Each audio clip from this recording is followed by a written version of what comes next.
and thank you so much for your acknowledgement of country. I really echo that as well. And thank you, Mary, for that introduction of me. She actually left out my most important qualification, so I just want to address that I'm her daughter.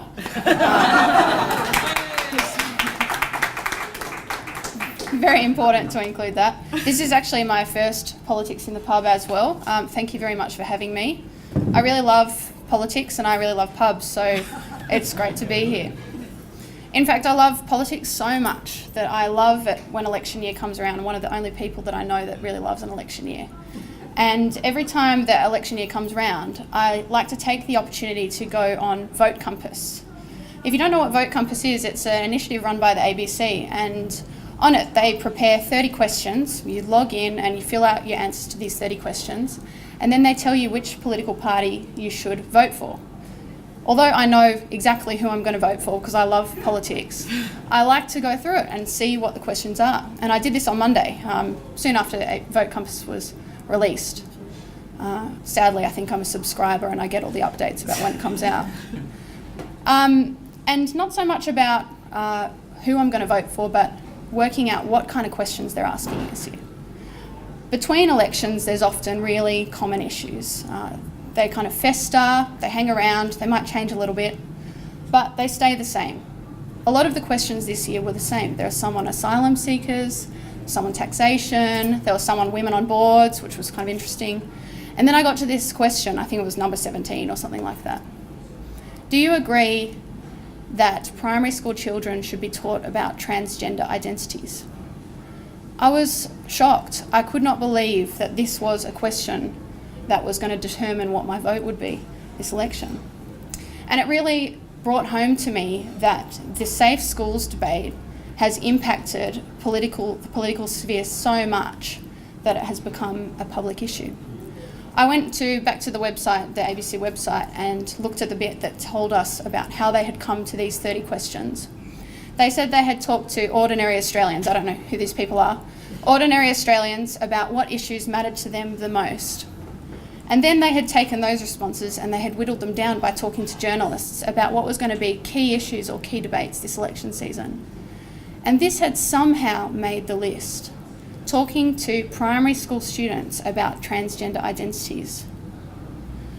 So this just shows the enormity of this debate.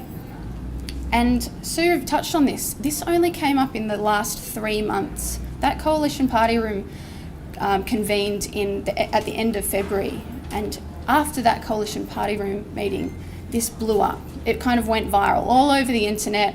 There was articles, there was radio shows, there was plenty of right-wing commentary around it, some left-wing commentary around it. But it really showed to me that we have a long way to go before we reach equality in this country.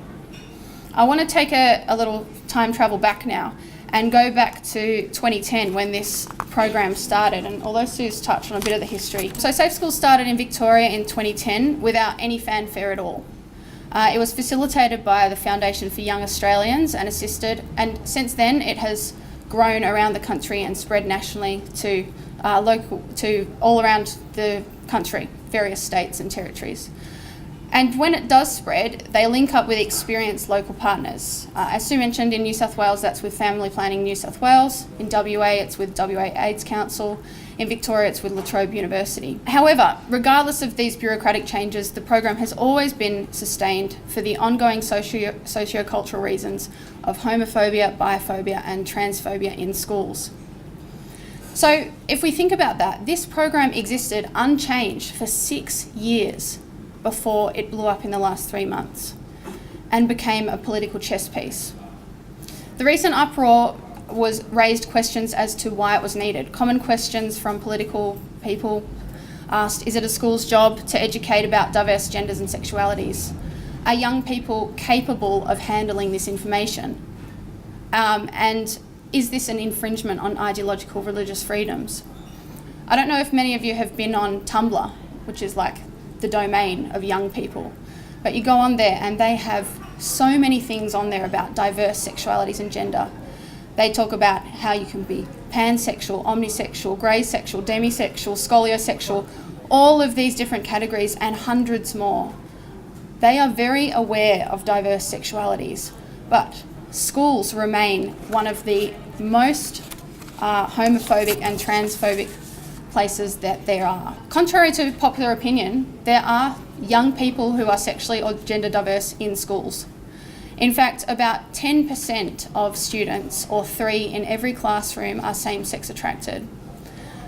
About 4%, or just over 1 in every classroom, are either trans or gender diverse. And about 17 out of every 1,000 students, so maybe 17 per school, have some kind of intersex condition or are intersex.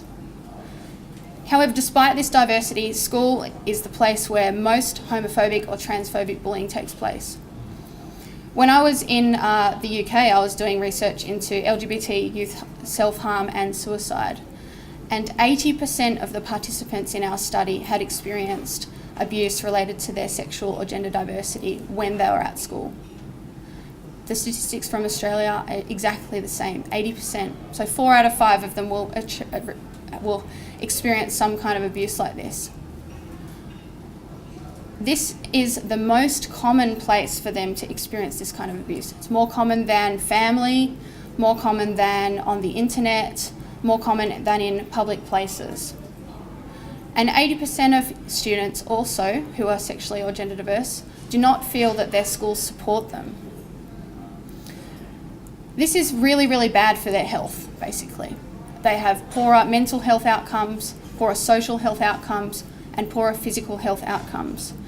LGBTQ young people are more at risk of depression, they're more likely to drop out of school, they're more likely to have eating disorders, they're more likely to self-harm, they're more likely to have suicidal feelings and suicidal attempts than straight or cisgender young people.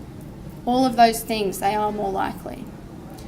And when we take it away from the outcomes and we take it back to their feelings, they are more likely to feel alone. They're more likely to feel ashamed of themselves. They're more likely to feel that they don't have a future.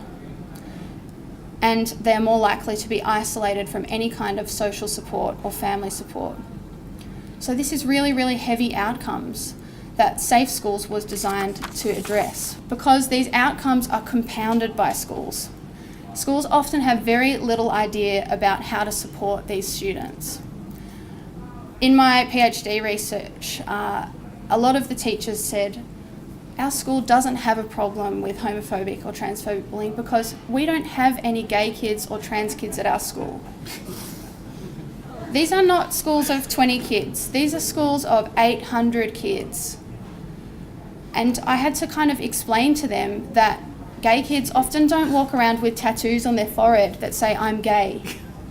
They just didn't get that. And teachers are the least likely people that they're going to tell because they have attitudes like this. They also think that homophobia is not a problem, even though they routinely hear gay being used as an insult. When they do recognise that homophobia is happening and that it's being targeted at a gay student, I was told that it was okay because gay students have a lot of internal strengths, so they'll be able to manage it. And the schools resisted giving them any additional support. So these are all lots of different strategies that schools sometimes implement to avoid taking responsibility for these things. But I don't want to lump it all on teachers either. It's not always the teacher's fault. They actually don't have any governmental resources to meet, requirements to meet, nor sanctioned resources to draw from. Some teachers do really desperately want to confront heteronormativity or homophobia in their schools, but they don't know where to start, and it's such a big issue in their schools, and they have very, very little guidance to work from. And sometimes they don't have support from the school community, nor from other teachers in their school.